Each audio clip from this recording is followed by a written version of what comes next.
ঈদ মোবারক। আর ঈদের দিন সেমাই না রান্না করলে কি হয়, চলুন আপনাদের সাথে সেমাই রান্নাটা দেখাই আমি কিভাবে সেমাই রান্না করি। এখানে আমি ডানু ডিলাইট দুধটা মিশিয়ে নিয়েছিলাম আর প্রিন্সের লাচ্চা সেমাই দিয়েছি। এই যে আমি একটা বাটিতে সেমাইটা ঢেলে নিলাম, আর দুধটা না আমি আগের থেকে জাল দিয়ে নিয়েছি ঘন করে। আর সেমাইয়ের উপরে কিশমিশ দিয়ে দিয়েছি, গুঁড়া দুধ দিয়ে দিয়েছি ডানুর, তারপরে লিকুইড দুধটা ঢেলে দিয়েছি। এই তো আমার হয়ে গেল তৈরি সেমাইটা।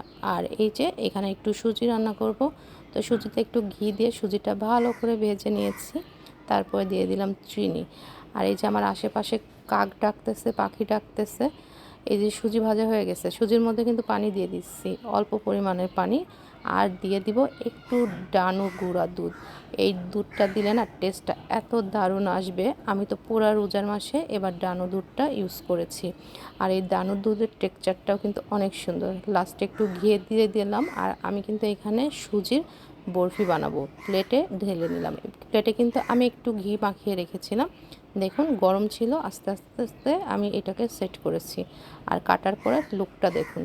আর এখানে ছিল আমার জর্দা সেমাই, লাচ্চা সেমাই, আর ছিল সুজির বরফি। ব্যাস এই কয়টা মিষ্টি আইটেমই করা হয়েছিল।